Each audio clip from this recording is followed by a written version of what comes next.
Hi, I'm Joe Lenton and welcome to Original Art Photography. This is the follow-on video from a video looking at retouching the skin on the face of this portrait using a couple of frequency separation techniques. If I just zoom in on the face there, and there's what we had originally, and that's what we've edited it to so far. So that's the original image, and that's the edited that we've done so far. Okay, so the next step is going to be to do some dodging and burning. So we create a new layer and then shift and backspace. Contents need to be 50% grey for that. Then we go to the blend mode and change that to soft light.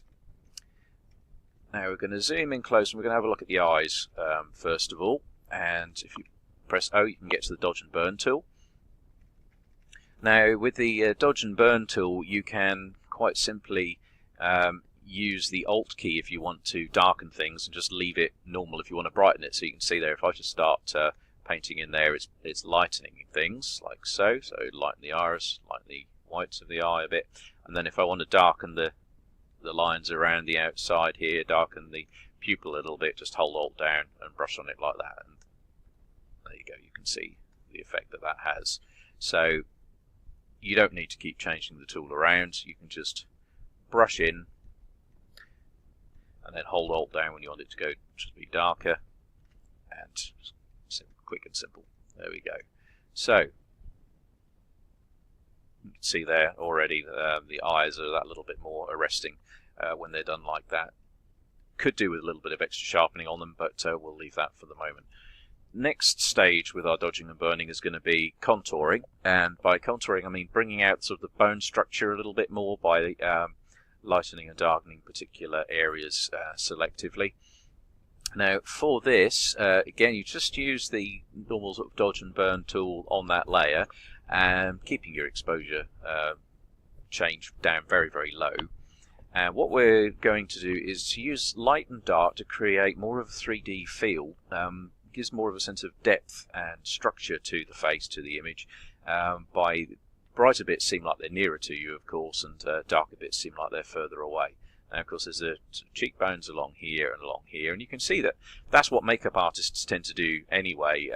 It is to accentuate the bone structure with the darker makeup in the shadows and the brighter on top to make that stand out. But we can just do a little bit more than that. So again, we can just darken down underneath and then lighten a little bit on top, and that can just make them seem that little bit stronger. So before and after already there, and this can be done in a variety of different places, mainly for the sort of the cheekbones on there, but you might also want to just do a little bit just to make the the structure of the nose stand out a little bit clearer, like so. You may want to darken down the eyebrows of it, although hers are quite dark already. It's sometimes nice to just darken down some of the edge of the hairline, like that. We can bring up a little bit more lightening rather than darkening there in this area here. The sides of the head there, as it starts to slope away from us, we might want to just darken that a little bit, just to give a bit more of a sense of the roundedness to the face. So you've got lighter here and darker as it would be moving away from you. You also can use this to accentuate the chin line, especially if you haven't managed to do that with the lighting itself. So you can see, you can see that if we come underneath here, darkening it down a bit, it starts to accentuate that chin a little bit more. And again, you can paint sort of white opposite it near the edge just to make that even stronger.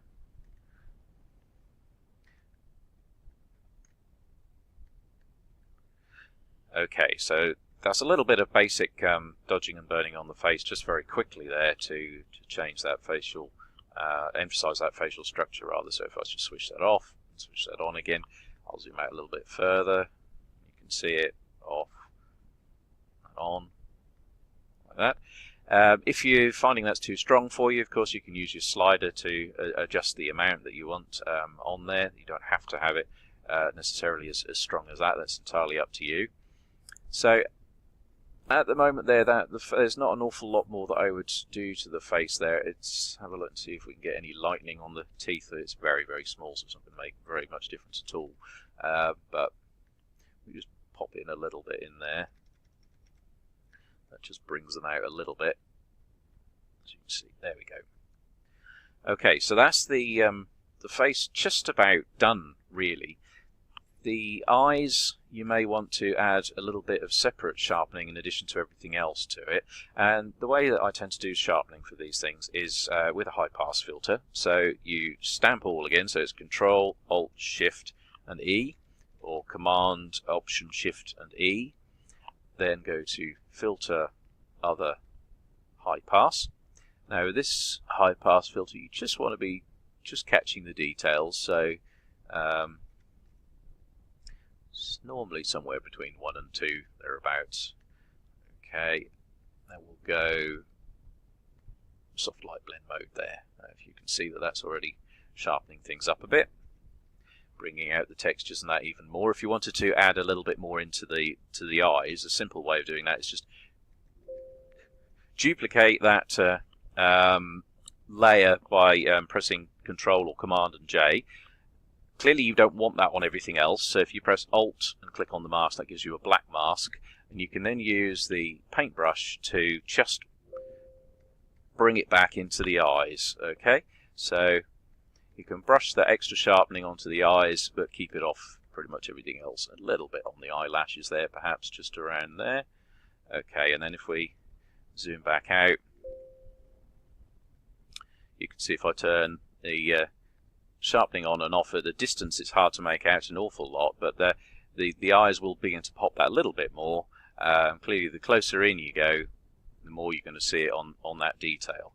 So that is the sort of facial retouching there would be basically done, and you could just leave the image there and do nothing else. There are a few other little bits and pieces that you could add in if you wanted to.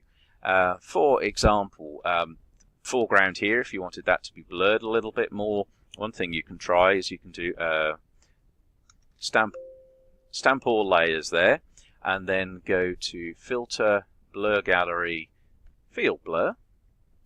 Now if you pop the pin over to the edge over here and add a bit of blur in, but then if we pop another pin in as a control pin where she is and put the blur down to 0, simply up here, that blur down to 0, we can just have a little bit of blur added into the background, like so, without it really overdoing things.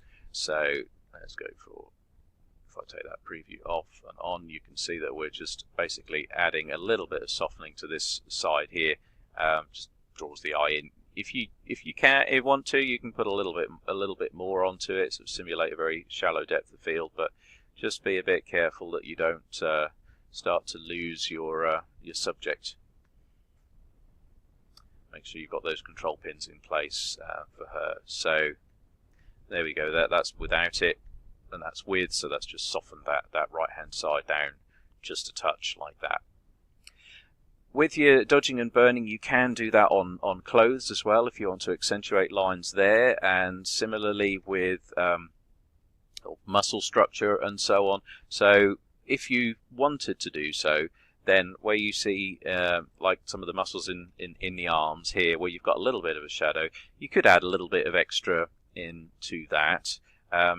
Same sort of principle again, new layer, and fill that with 50% grey, and take that down to soft light, and we go back to our dodge and burn tool, and then you're just going to brush in a little bit to darken one side and lighten the other side, just like that. There you go, and that just accentuates the muscle toning just a little bit more. You can do a similar sort of thing over here.